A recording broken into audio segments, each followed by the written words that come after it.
Rasulullah, doakan Anas ini.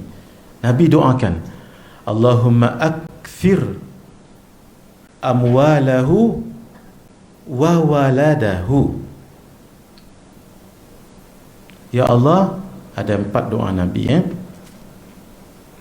Ya Allah, panjangkan Allahumma atil umrahu wa akthir amwalahu wa waladahu.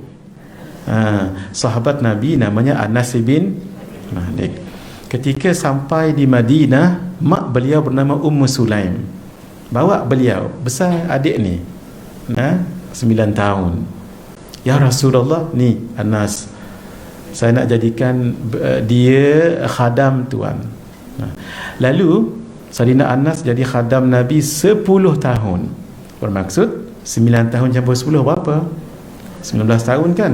Waktu tu Nabi wafat, Sayyidina Anas bin Malik.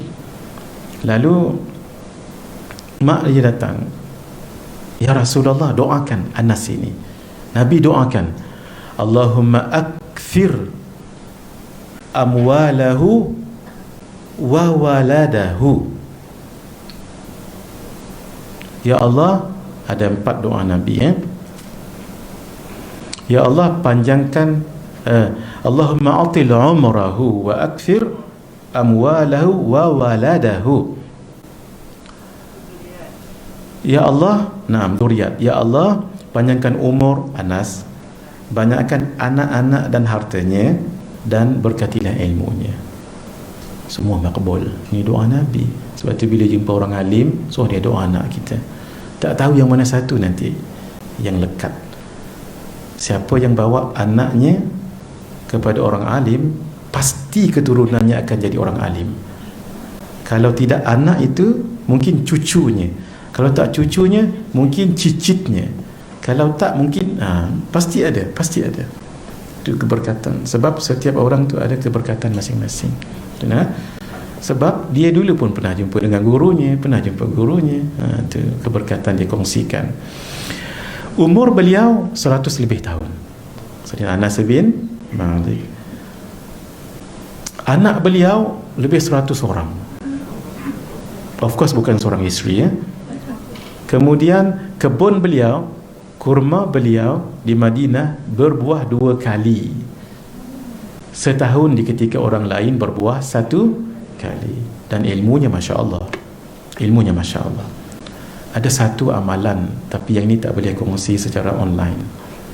Mudah-mudahan terbuka hati orang yang bercakap ni untuk kongsi pada yang lain.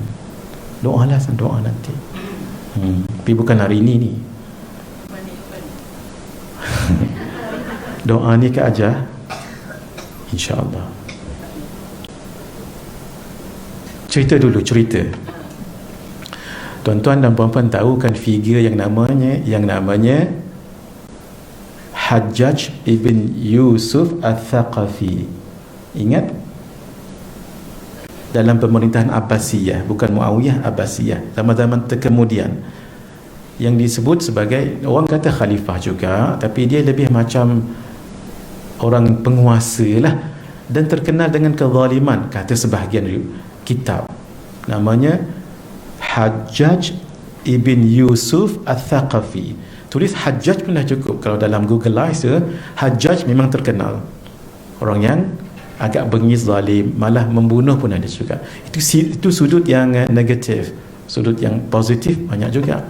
Satu ketika Sayyidina Anas umur panjang, kan didoakan Nabi tadi tu, memang sempat berjumpa dengan beliau, dan berlaku something yang Hajjaj ini nak denda Anas, sampai beliau kata begini, wahai Anas, kalaulah saya tak tahu yang kamu pernah menjadi pembantu Nabi, siap kamu. Itu bahasanya. Kalau siap tu tahu-tahulah.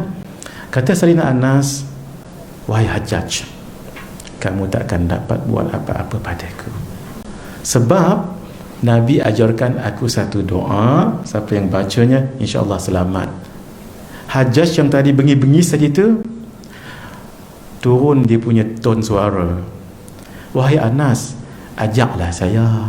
Tadi tu, wahai Anas, ajaklah saya. Sayyidina Anas mengatakan kamu bukan orang yang layak. Tengok bahasanya, kamu bukan orang yang layak untuk menerima doa ini. Sedihlah dia. Dia tak berani nak mengapa-apakan sebab ni kan sahabat Nabi dan pernah jadi pembantu Nabi. Tapi beliau ni bijak juga. Disuruhnya dua orang anaknya belajar dengan Sayyidina Anas. Sambil bawa, bukan anak Hajjaj, sambil bawa uncang, dalam tu ada dirham, ada dinar.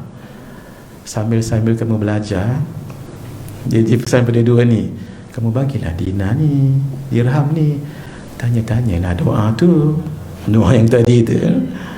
Datang kedua tu belajar macam biasa. Kemudian sampai 4, wahai Tuan Guru, boleh tak ajar doa yang pernah diajar oleh Nabi dulu, yang siapa pun takkan boleh menjudurkan, mengapa-apakan siapa yang membacanya. Tengok bahasa Sayyidina Anas, kamu dua belum tiba masanya. Kalau bapak dia tadi macam mana? Kamu bukan orang yang layak. Ini belum tiba masanya. Finally beliau bagi juga. Itu pun ketika beliau sakit-sakit dan nak bawa kematian, tapi beliau pesan, jangan diajar ini pada seseorang, lebih-lebih lagi orang-orang yang bukan sepatutnya menerimanya, contohnya orang zalim apa semua. Sebab kalau dia baca ni, takut dia jadi, kan dia dapat protection, nanti bertambah zalim sebab dia dah rasa ni. Doa tu insya-Allah, mudah-mudahan hati ini terbuka untuk kongsi kat sini, mudah-mudahan saja. Tapi hari ini tak. Tak tahu, mungkin tahun depan, mana kita tahu. Tak tahu. Kecuali abang ngaji baca apa ke, tiup muka kat saya. Bukan apa, maaf ni bukan cerita nak sembunyi ilmu ni, tak. Saya sedikit allergic kalau cerita ada benda yang online macam ni. Sebab zaman ni zaman fitnah, kena dengar potong-potong ceritanya. Bolehlah nanti ke ajar, tapi kita tak pakai online lah. Tapi bila tu wallahu alam, tengoklah nanti. Tapi yang pasti bukan hari ini. Bila tu tak tahu. Maaf, ni bukan untuk tokek ilmu, tidak ya. Amalkan dulu bismillahilladzi la yadurru ma'as min syai'un fil ardi wala fis sama wa huwa samiul alim. Berapa kali baca? 3 cukup. Itu untuk Nabi kan kata 3 kali. Lebih lagi tu banyak lagi amalan yang lain. Kita sambung dulu. Dia berkata, qala li Rasulullah sallallahu alaihi wa alihi wasallam, Rasulullah sallallahu alaihi wa alihi wasallam berkata kepadaku, ya bunayya, wahai anakku. Dapat gambaran tak kenapa Nabi sebut wahai anakku? Yang tadi saya cerita tu kan, Anas ketika dihantar umur berapa tahun? Still young, too young even, 9 tahun. Sebab tu dipanggil ya bunayya. Dia boleh dipanggil begini. Kalau kita panggil anak dalam bahasa Arab, ya ibni, itu yang umum, ya ibni. Tapi kalau panggil ya bunayya, beza. Kalau ya ibni, oh my son. Kalau ya bunayya, oh my beloved son. Dia beza kita. Ya ibni dengan ya bunayya.